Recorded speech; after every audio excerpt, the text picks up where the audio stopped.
ये हम सब ने देखा कि किरण रिजिजू ने किस तरह से न्यायपालिका पर बार बार प्रहार किया।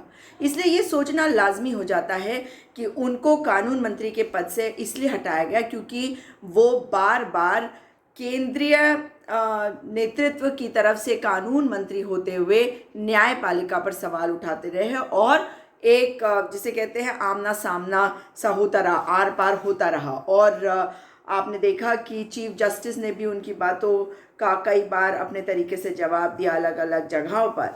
तो आपका ये सोचना बड़ा आसान हो जाता है कि इसी कारण से इन्हें हटाया गया। ये बात मैंने दूसरी बार कही। जानते हैं क्यों?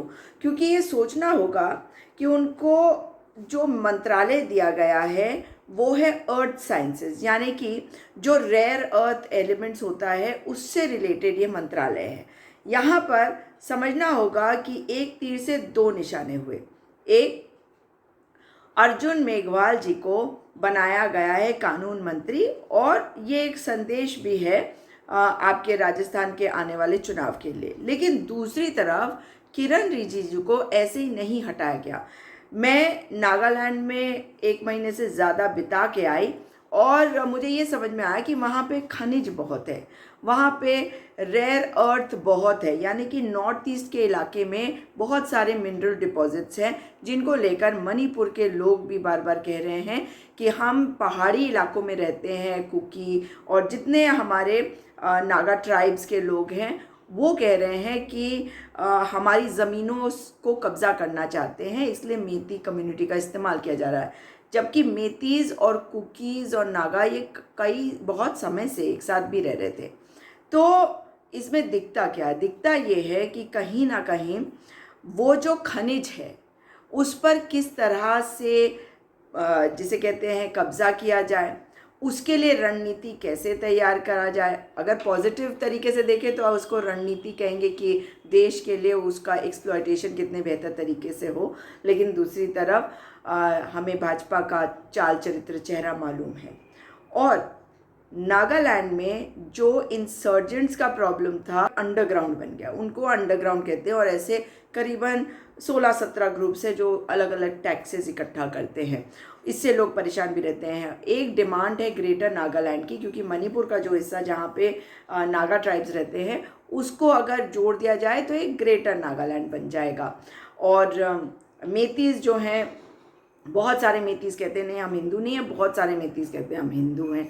तो ये माना जाता है कि वो वैष्णवा हिंदूज है। लेकिन अब जो ये पूरा का पूरा खेल हो रहा है, असम में भी जो पेट्रोलियम डिपॉजिट्स है उनका एक्सप्लोरेशन हो ही रहा है, उसको निकाला भी जा रहा है।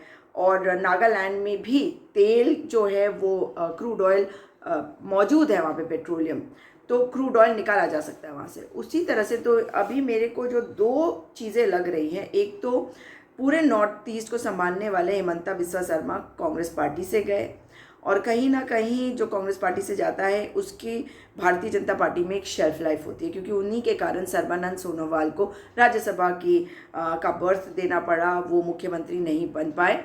और दूसरी तरफ अपने भारतीय जनता पार्टी के मूल के लोगों को आगे बढ़ाने का काम भाजपा अब समझ चुकी है कि उन्हें करना पड़ेगा, क्योंकि हर जगह पर उनके जो अपने नेता हैं वो कहीं ना कहीं कम से दिख रहे हैं। अब नॉर्थ ईस्ट में कहीं किरण रिजिजू को उतना इम्पोर्टेंट बनाने की कोशिश तो नहीं है जितना हिमंता बिस्वा है, जो पूरा का पूरा नॉर्थ ईस्ट संभाले हैं।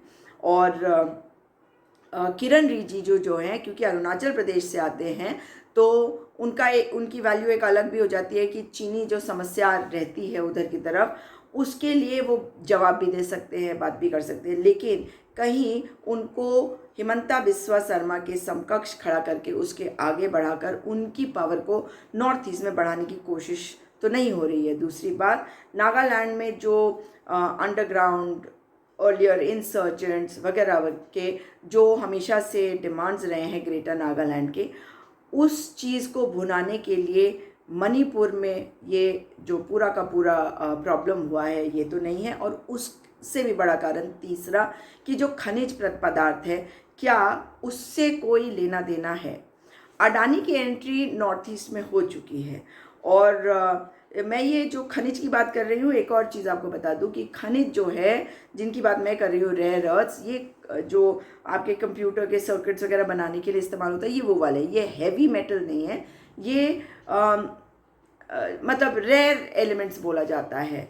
तो कहीं ऐसा तो नहीं है कि कुछ और है, जो दिख रहा है वो ना हो, उसके पीछे की कहानी कुछ हो। मतलब एक, हिमंता बिस्वा शर्मा को कमज़ोर करके अपने आदमी किरण रिजिजू को मजबूत करना।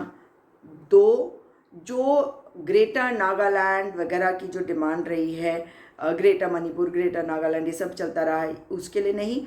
और तीसरा कि जो खनिज पदार्थ है उस पर उसकी एक्सप्लॉयटेशन तो पॉजिटिव हो जाएगी, मैं नेगेटिव की बात कर रही हूँ, उसको कब्ज़ा करने का। और चौथा, उसे अडानी को देने का, या अडानी जैसे अपने लोगों को देने का, ताकि उसका कंट्रोल इनके पास रहे।